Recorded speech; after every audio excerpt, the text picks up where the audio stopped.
The Promise Maker, Chapter 9. Frankie, Hardy Boy, Slasher. Ma's screaming, and I'm struggling for the door, stumbling in the dark, falling headlong towards the stairs. I find them and jump 3 at a time. I'm on the streets, the wind is blowing, filling the air with the stench of pig's feet and cabbage. On I go, fleeing the madhouse, vowing never to return. And there's Hardy Boy. He's scruffy like me, and he's racing too. When our eyes meet, we got a strange feeling. Stopping, we stared at each other. I'm fascinated. There was something about him. Don't ask me what it was. I never figured it out. Hardy Boy was my age, but shorter. He had a boxer's nose. When he smiled, I noticed his missing teeth, and his face was a canvas for 1,000 freckles. Straight away in our first encounter, we went on the rob. We snuck in through doors and climbed over walls. My life's career had begun. Born in one day, I'm now a thief. At an ungodly hour, Hardy Boy and me sat staring at the looming stars in the darkened sky. We crawled in and out of other people's home, spending sleepless hours on the streets and dreaming of one day becoming rich. With nothing to do, we'd go home to find no one missed us. A refuge, the only dry place on rainy days, was a basement in a broken down house. Inside were arched windows at the top of the wall. We would run and jump up and grab the bars on the windows. The glass looked onto the pavement where we'd gaze at passing feet. Feet fitted with shoes. Some wore black shoes, brown and white, black and white, office worker shoes, landlord shoes, big shoes, small shoes, shoes that lightened the spot on the street at our window. We called it our window. Amidst all the shoes, there was me dad's boots. They remained broken and scratched, worn and torn in deadly pursuit of another victim. The walls were built of brick. 5 concrete steps led to the outer door beside boxes, pipes and damaged things, not forgetting the thick, lingering dust, the musty smell, inviting on a harsh, wet day. The sun was angry, and the clouds made faces like Mary Applejaws. Mary Applejaws lived above me. She was regularly had her head out the window, yelling, "Wait till I get me hands on you, Frankie, I'm telling you." She was forever telling me, but she never told me anything. Mary Applejaw's husband was Codswallop. They had 10 children, and the oldest was Rosie, the girl with the large eyes and pleasant face, pudgy big nose. That's what the children call her, Rosie, pudgy big nose. Rosie had black hair and a long nose. She never said hello, how are you, or anything like that. She broke into the conversation talking about the first thing that was in her mind. "Francis, everyone in our family has a different nose. On their faces, yeah. Me ma's a small one, I have a long one, and me dad's a flat one. Me ma says you could grow mushrooms out your dad's nose, yeah. We all sleep in one room, and me dad ma sleeps in another. Nobody can go in to the back room, 'cause the Pope lives in there. I'm not kidding you. Me dad robbed a big picture of him. Me ma says, now, 'cause your dad robbed the picture of the Pope, we're the most shocking holy family on the street. Me ma says me and the Pope have the same nose. She says I look like a Mexican. So when I get older, I'm going to Mexico with the picture of the Pope. I am. I'm going to show them all me nose and how me and the Pope have the same one. See you, Francis. Yeah, see you, Rosie." Off she went to the next person, repeating the same story. Hardy Boy and I wandered along the path. Fresh washed clothes dangled from the tenement windows. On each side of the road there was makeshift stalls and dealers shouting, kids playing and drunks roaring. A youth sat on the pavement. He was a thief, I could tell.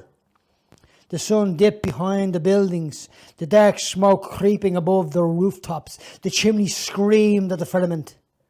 There were candles in the windows and shadows of kids, and the youth who stood up and stretched himself, watching me with a deadly glare. The evening sounds were rising. the horse's shoes clattering, the rumbling wheels climbing the step, and the vendor's voice slowing to a more at the shutters on the shop windows rolled. Sean spit in the bucket more was inches away. He did not notice me, but I saw him. He was happy. There was no doubt about that. For whatever it was, a special occasion or something bubbling about his head, I did not know. What I did know was he laughed. Yes, he laughed. He laughed aloud. He walked up and down, drawing the attention of the beggar, the bag lady, and the tearful woman. Laughing at you. I most positively am. I'd be worried about you. No need, miss, no need. What do you mean? Well, life is one big sweet shop, and all one must do is pick the right sweet. Are you all right? Sweet shops and picking things. He rose to the tips of his toes and burst into a song. Oh, picking things, I'm picking things. Life is a picking thing. We must do what we must do. Do you see, miss? Do you see? With a gawking face, the woman replied, You're the flaming nutter, before charging off. Poor spit in the bucket. He's not right in the head. Look at, he's making a show of himself, mumbled Harry Boy. There would be no satisfaction to see him dragged off to the workhouse. Not a bit of satisfaction, I replied. Nah, poor old spit in the bucket, Harry Boy said. Sometimes you get what's coming to you either way, I added with affection, recalling the thrashing me dad gave him. My last remark was not a declaration of triumph. I remember the clatters he gave me. However, I was remorseful over the actions of that screwball me dad.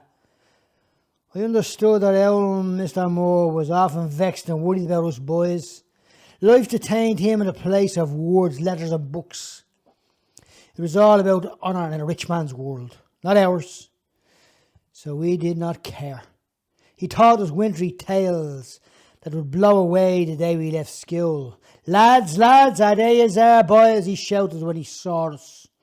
Come on, let's get out of here, Harry Boy, come on, let's go. From the corner of my eye, I saw a box in the back of a van. The driver was talking, so I nudged Harry Boy. In lightning speed, we took hold of the white rope, the side of the box, and dashed away. Stop! Those boys, cried a voice.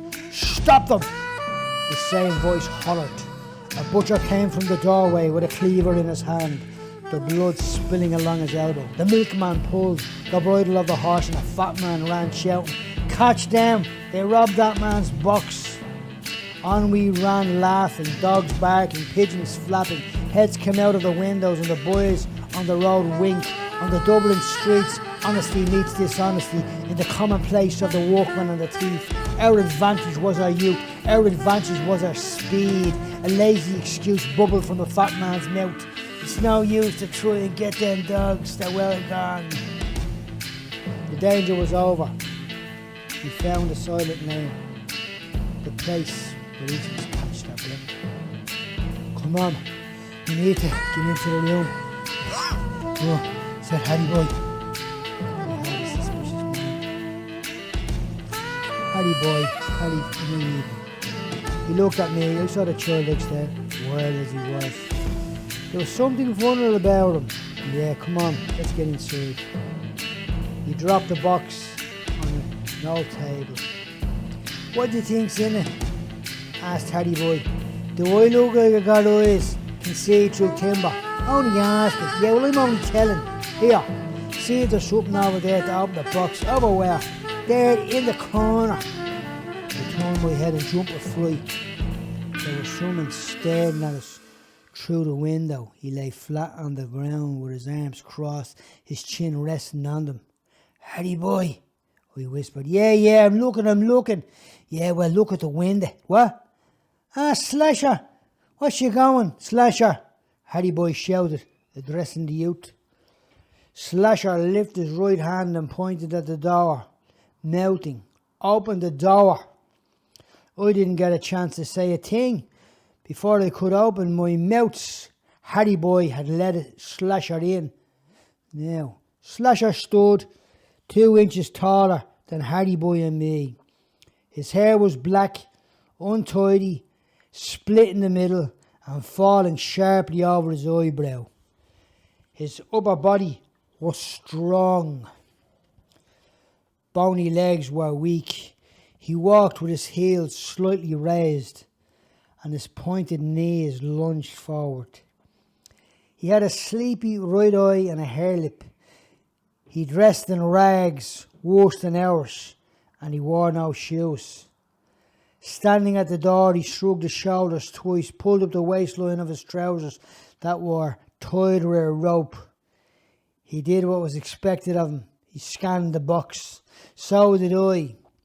Placing his hand on Harry Boy's neck, he walked him down the steps saying, "So, Pancake Face, not going to get me a nice hello from your mate over there, Pretty Boy Big Hat? Hey, Slasher, this is Frankie. Frankie me, Slasher." Slasher sat in the box. He lifted his right foot, rested on his lap. He took a pipe from his pocket and a box of matches from another and lit the pipe. Then he scraped the sole of his foot with a piece of stick he found. Stone bruises, we all had them. Slasher attended to his the way a blacksmith deals with a horse.